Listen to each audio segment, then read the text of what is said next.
जय हिंद। दोस्तों, मेरा नाम है राज। आप देख रहे हैं हमारा यूट्यूब चैनल इलेक्ट्रिक लोचा। जैसा कि आप देख सकते हैं हमारे पास आज ये वोल्टास VRF का इन्वर्टर मॉड्यूल है। यह शायद 16 HP का है और यहाँ पर आप देख सकते हैं इसमें बड़ा सा IPM है और इसमें यहाँ पर आप देख पाएंगे कि ग्रीन वायर पहले से लगी हुई है। ये तो इसमें कुछ काम पहले से कर रखा है। देखते हैं, हम इसे चेक करते हैं, इसको रिपेयर करते हैं, देखते हैं क्या खराबी निकल कर इसमें सामने आती है। तो शुरू हो जाते हैं। मल्टीमीटर ले लेते हैं हम। आप देख सकते हैं बड़े कंपोनेंट में एक इसमें यहाँ यह IPM है और एक SMPS है। यह SMPS का सर्किट है। इतना IPM को ऑपरेट करने के लिए 6 कपलर आप यहाँ पर देख सकते हैं, ये लगे हुए हैं। एक कपलर यहाँ भी लगा है और यहाँ पर आप देख सकते हैं कि यह शंट का सर्किट है और यह कंपैरेटर लगा है। इसके वोल्टेज भी हम चेक करके बताएंगे। IPM को कैसे चेक करना है वह भी बताएंगे। पहले तो हम देखते हैं इसमें प्रॉब्लम क्या है। तो मल्टीमीटर को हम ऑन करते हैं। मल्टीमीटर को हम रेजिस्टेंस मोड पर लगाते हैं। अभी यहाँ से आप देख पा रहे हैं यहाँ से एक प्रिंट जल गया है। जल गया है तो इसका मतलब इसमें SMPS से रिलेटेड ही कुछ प्रॉब्लम है। सबसे पहले आप देखेंगे इसमें रेक्टिफायर नहीं है। नेगेटिव पॉजिटिव, ये नेगेटिव टर्मिनल है और ये पॉजिटिव है। नेगेटिव पॉजिटिव इसको देना पड़ता है 300 वोल्ट, तभी ये काम करेगा। यहाँ हम चेक करेंगे तो यहाँ तो हमें ओपन मिल रहा है, मेगा ओम में रीडिंग जा रही है, मतलब यह DC टर्मिनल इसके शॉर्ट नहीं है। यहाँ से आप देखेंगे कि यह जो पॉजिटिव है यह पहले यहाँ जाएगी। यह है इसकी स्नोबर्ड सर्किट की रेजिस्टेंस है।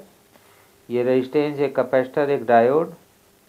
तो पॉजिटिव यहाँ जानी चाहिए। तो आप देख सकते हैं जा रही है 0 ओम के साथ। मल्टीमीटर में थोड़ी लाइट आ रही है तो अभी आप क्लियर देख पा रहे हैं मल्टीमीटर को।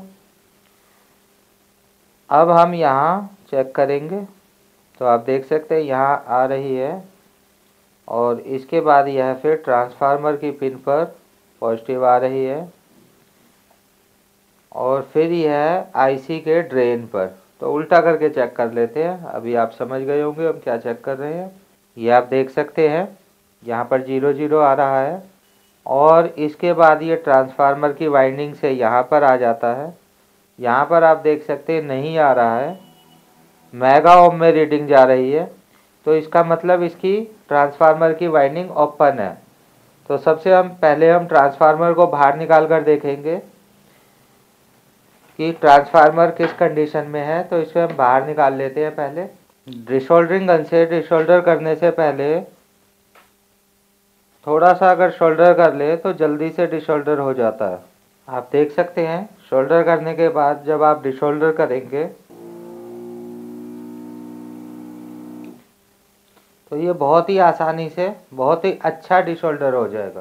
तो हम इसे डिसोल्डर कर लेते हैं। पहले जब आप डिसोल्डर कर देंगे तो इस तरह से या तो ट्रांसफार्मर या तो अपने आप ही गिर जाएगा, नहीं तो आप ऐसे मूव करके देख लें, हिलाकर थोड़ा सा देख लें कि कोई भी पिन शोल्डर ना रह गई हो, आराम से हिल रही हो, तभी आप उसको निकालने की कोशिश करें। तो ये तो हमारा निकल गया है ट्रांसफार्मर। आप देख सकते हैं इस तरह का यह नज़र आ रहा है। ये इसकी सेकेंडरी साइड है और यहाँ पर इसकी प्राइमरी साइड है। अभी भी अगर हम इसे चेक करें कि प्राइमरी वाइंडिंग ठीक है या नहीं है, तो यहाँ से यहाँ अगर हम देखें तो आप देखेंगे ये भी ओपन है और ये भी ओपन आ रहा है।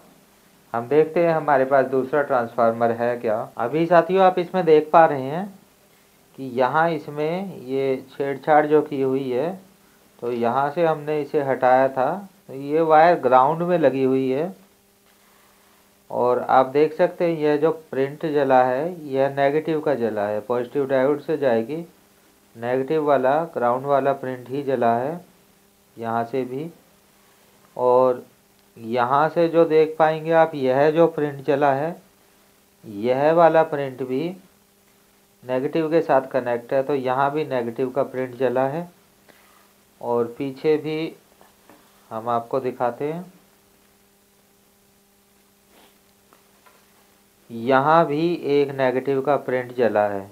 तो ये हर जगह से नेगेटिव का प्रिंट जला है साथियों।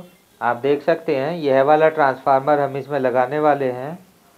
तो यह इसकी प्राइमरी साइड है और इस तरफ इसकी सेकेंडरी साइड है। प्राइमरी साइड एक पिन आप देख सकते हैं यहाँ कम है, सेकेंडरी साइड पूरी ही पिनें हैं। तो हम इसको ऐसे लगा देंगे इस तरह से और शोल्डर कर देते हैं जल्दी से। आप देख सकते हैं ट्रांसफार्मर लग चुका है। अब हम यहाँ से यहाँ एक जंपर कनेक्ट करेंगे। तो अभी हम ग्राउंड का जंपर लगाने का देखेंगे कैसे अच्छा जंपर लग सकता है। प्रिंट जल जाने से थोड़ी प्रॉब्लम तो होती है।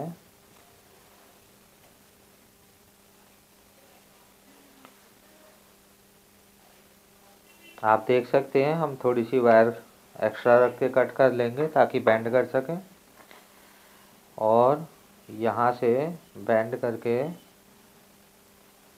हमें यहाँ जाना है इस पिन पर। हम कट करेंगे।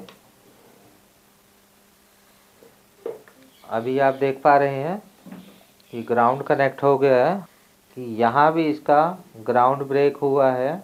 इस प्रिंट के लिए भी हमने एक ऐसा टुकड़ा एक बेंड कर लिया है टिन वायर का, और इसे भी हम यहाँ शोल्डर कर देंगे। अब इसमें हम आपको एक चीज़ दिखाते हैं। आपको हमेशा ध्यान रखना है, अगर आप बड़े पीसीबी करेंगे रिपेयर इस तरह के, तो आपको ध्यान रखना है कि आपको इसमें कोई भी सप्लाई लगाने का ट्राई नहीं करना है। इसमें आप देख सकते हैं एक यह वाइंडिंग है जो अलग है, एक यह वाइंडिंग अलग है, एक यह वाली वाइंडिंग अलग है, एक यह वाइंडिंग अलग है। यहाँ पर आप देखेंगे ये तो प्राइमरी है और यहाँ भी एक वाइंडिंग अलग है। कहने का मतलब यह है कि यह ग्राउंड, इसका ग्राउंड इसी के साथ है, लेकिन 1 2 3 4 5 6 ग्राउंड और वीसीसी अलग अलग हैं इस बोर्ड में। ये आपको ध्यान रखना है कि 6 ग्राउंड और 6 वीसीसी अलग अलग हैं, कोई भी ग्राउंड दूसरे के साथ नहीं कनेक्ट होगा। इसमें ब्रिज रेक्टिफायर नहीं है, आप देख सकते हैं यहाँ ब्रिज रेक्टिफायर नहीं है और कैपेसिटर भी नहीं है। तो हम यहाँ पर अलग से रेक्टिफायर और कैपेसिटर हमें लगाना होगा। तो आप देख सकते हैं इस तरह से हमने यह ब्रिज और कैपेसिटर लगा रखा है, और ये हमारे पास नेगेटिव पॉजिटिव यहाँ पर आ गए हैं। ये जैसा कि आप देख पाएंगे यह स्विच मोड ट्रांसफार्मर से कनेक्शन आ रहा है, और इसका मतलब यह पॉजिटिव है। तो यहाँ हम पॉजिटिव लगाएंगे रेड, और यहाँ हम नेगेटिव लगाएंगे। पावर देने से पहले हम चेक कर लेते हैं कि कोई शॉर्ट सर्किट तो नहीं है। आप देख सकते हैं वीसीसी और ग्राउंड में शॉर्ट सर्किट मिल रहा है, तो यहाँ लाइन नहीं दी जा सकती। हम ये रेक्टिफायर हटाकर देख लेते हैं एक बारी। तो आप देख सकते हैं शॉर्ट सर्किट मिल रहा है। तो ग्राउंड यहाँ से सीधा स्विचिंग आईसी में जाएगा सोर्स में, और पॉजिटिव सीधा ट्रांसफार्मर के थ्रू ड्रेन पर जाएगा। तो इसका मतलब जो स्विचिंग आईसी है वह STR L472 लगी हुई है। तो इसका मतलब इसमें शॉर्ट सर्किट है, इसका मॉसफेट शॉर्ट है। हम यहाँ चेक करेंगे ऑप्टो कपलर पर शॉर्ट सर्किट है क्या। तो आप देख सकते हैं ऑप्टो कपलर पर तो शॉर्ट सर्किट नहीं है। ऑप्टो कपलर के LED साइड में हम देखेंगे कि क्या इसकी LED, जी इसकी LED में वोल्टेज ड्रॉप भी हो रहे हैं। TL431 शॉर्ट के लिए चेक करेंगे, ओपन या शॉर्ट के लिए। आप देख सकते हैं TL431 की ग्राउंड पिन और आउट पिन आपस में शॉर्ट है। तो TL431 और यह वाली STR L472 स्विचिंग आईसी दोनों में निकालनी होगी, चेंज करनी होगी। तो डिशोल्डर कर लेते हैं। अभी साथियों आप देख सकते हैं हमने दोनों को डिशोल्डर कर दिया है। ये TL431 है और ये STR L472 है, और ये TL431 तो ठीक है, निकल गया है। इसे हम चेक करेंगे क्या अभी भी यह शॉर्ट है। मल्टीमीटर को हम रेजिस्टेंस पर लगाएंगे और हम इन दोनों पिनों को देखेंगे तो आप देख सकते हैं दोनों के बीच में 17 ओम रीडिंग आ रही है, तो ये तो शॉर्ट है। ये आप देख सकते हैं ये निकल चुका है। अभी हम देखेंगे अगर ये इसकी ड्रेन है, तीनों पिने आपस में कनेक्ट है और यह सोर्स है, तो अभी आप देखेंगे तो ये शॉर्ट नहीं दिखा रहा है। डायोड पर लगा लेते हैं। डायोड पर हमने इसको चेक किया था, फॉरवर्ड में बिल्कुल ओपन दिखा रहा है। तो अभी हम इसमें दूसरी आईसी लगा देते हैं। तो ये दूसरी आईसी साथियों हम इसमें डाल देते हैं। अच्छा, TL431 भी हम इसमें डाल देते हैं। ये आप देख सकते हैं ये TL431 है, ये भी हम इसमें डाल देते हैं। यहाँ पर ये TL431 डल गया है और ये भी हम शोल्डर कर देंगे। साथ ही साथ शोल्डरिंग आपको अच्छे से करनी होती है। शोल्डरिंग करते समय पिन अच्छे से गर्म होनी चाहिए ताकि ड्राई शोल्डर ना रहे।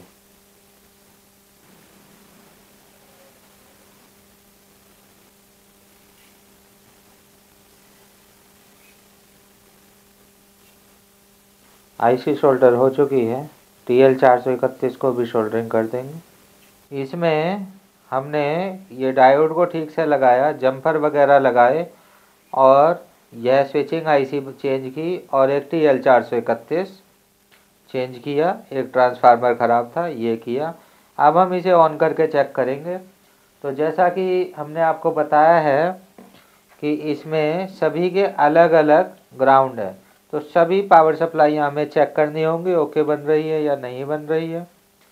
तो हम इसको एक बारी ऑन करते हैं और हम इसको DC वोल्टेज पर लगाएंगे और यहाँ सबसे पहले हम चेक करेंगे। तो आप देख सकते हैं यहाँ 15.3 वोल्ट बन रहे हैं। तो हम यहाँ चेक करेंगे तो यहाँ आप देखेंगे कि 15 वोल्टेज यहाँ भी बिल्कुल सही बन रहे हैं। उसके बाद हम यहाँ चेक करेंगे तो आप देखेंगे 15 वोल्टेज यहाँ भी सही बन रहे हैं बिल्कुल। और इसके बाद हम यहाँ चेक करेंगे तो यहाँ भी 15 वोल्टेज सही बन रहे हैं। तो ये तो 15 वोल्टेज हो गए। और इस कनेक्टर में आप देख सकते हैं ये वोल्टेज रेगुलेटर है। कनेक्टर में 5 वोल्ट और 12 वोल्ट बनने चाहिए, तो वो भी हम चेक कर लेते हैं। ये ग्राउंड है, यहाँ ग्राउंड लगा लेते हैं हम। और इस वाले कनेक्टर में हम इसको ऐसे ही रख लेते हैं थोड़ा सा। ये वाली सप्लाइयाँ हम चेक कर चुके हैं। अब यह वाला जो कनेक्टर है इसका ग्राउंड सेपरेट है, तो यहाँ हम ग्राउंड लगाएंगे। एक ग्राउंड यहाँ लगा लेंगे और यहाँ हम चेक करेंगे वोल्टेज बन रहे हैं क्या। तो आप देख सकते हैं 5 वोल्ट करेक्ट यहाँ आ रहे हैं और 12 वोल्ट यहाँ आ रहे हैं, तो बिल्कुल सही आ रहे हैं वोल्टेज। इसके बाद साथियों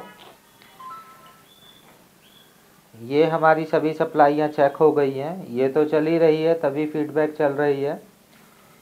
अब हम इसे सीधा रखते हैं और यहाँ कंपेरेटर वोल्टेज आपको बता देते हैं क्या आने वाले हैं। यह कंपेरेटर इसमें लगा हुआ है, तो अभी हम देखते हैं कंपेरेटर वोल्टेज क्या है।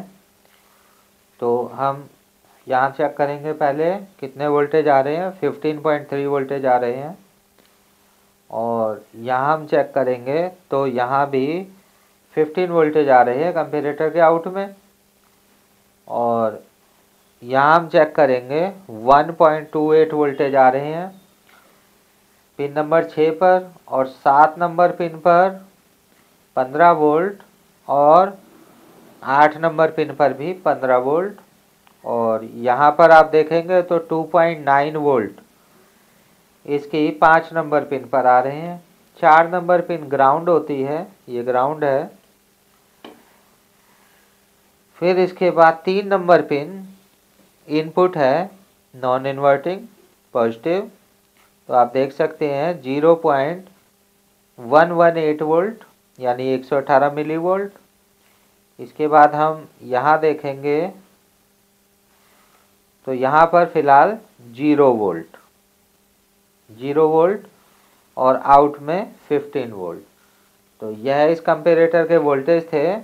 क्योंकि इस बोर्ड का हम आउटपुट UVW आउटपुट नहीं चेक कर सकते, सप्लाई तो आप देख सकते हैं कि इसमें बन रही है, तो हम इसमें अलग से पल्स दे करके ये कपलर और IPM चेक करेंगे। अलग से पल्स देने के लिए हम यह एक फीडबैक टेस्टर लेंगे और फीडबैक टेस्टर का यहाँ पर आप देखेंगे कि 3.3 वोल्ट की पिन है। यहाँ हम 3.3 वोल्ट में लगाएंगे और साथ ही में हम एक एक करके सभी पर पल्स देंगे। अभी हम इस पर पल्स दे रहे हैं, तो ये हमने चालू कर दिया है, आप देख पाएंगे। अच्छा, हम DSO से आपको दिखाते हैं।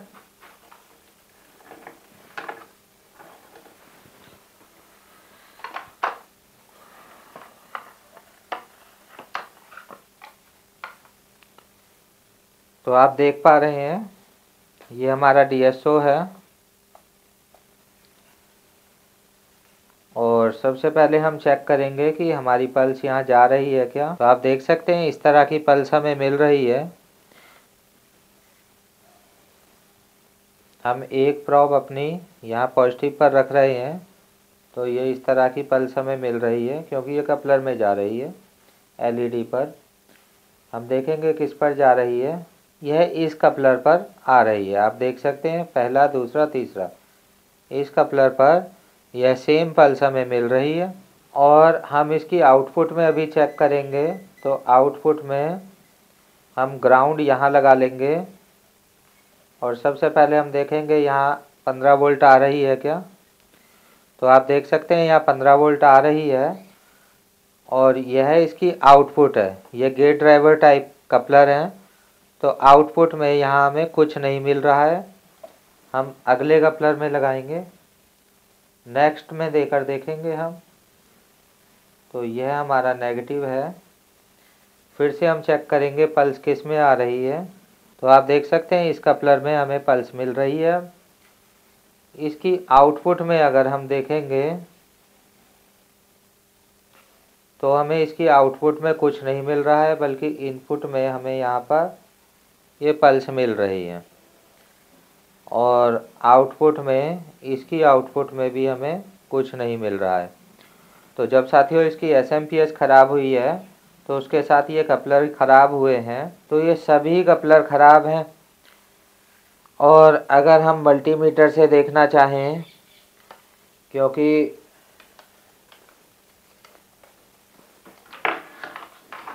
हमारे पास यह कंप्लीट बोर्ड नहीं है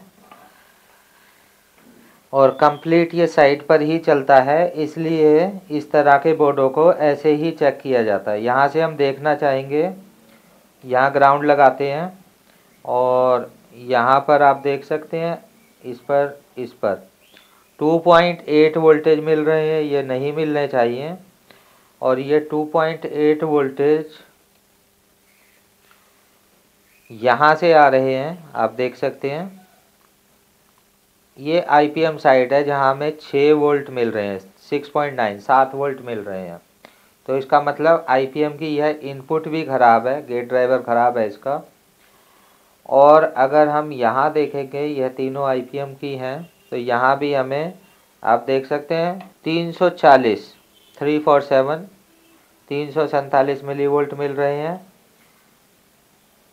नेक्स्ट पर हमें 180 मिलीवोल्ट मिल रहे हैं और यहाँ भी 180 मिल रहे हैं। तो ये दोनों सेम है, ये अलग है।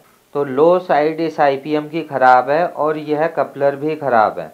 तो साथियों आपने देखा कि इसकी SMPS रिपेयर करने के बाद भी इसमें यह कपलर, जो ड्राइवर टाइप के कपलर हैं, यह ख़राब निकले और IPM भी इसकी 2 पिनें ख़राब हैं लो साइड में। तो इस तरह से आप चेक कर सकते हैं। जब सिंगल बोर्ड आपके पास रिपेयर होने के लिए आएगा तो आपको कंप्लीट ही चेक करना पड़ेगा ना कि IPM वर्किंग में आया या नहीं आया, नहीं तो साइट पर जाकर फिर वो चलेगा नहीं। तो इसकी एक और वीडियो हम बनाएंगे जब ये कपलर चेंज करेंगे और IPM चेंज करेंगे। तो उस समय हम आपको प्रॉपरली सिखाएंगे कि इस तरह के सिंगल बोर्ड को आप कैसे रिपेयर करेंगे। उम्मीद है साथियों आपको वीडियो पसंद आई होगी। आज की वीडियो में साथियों इतना ही, फिर मिलेंगे एक अच्छी सी वीडियो के साथ। जय हिंद, जय भारत।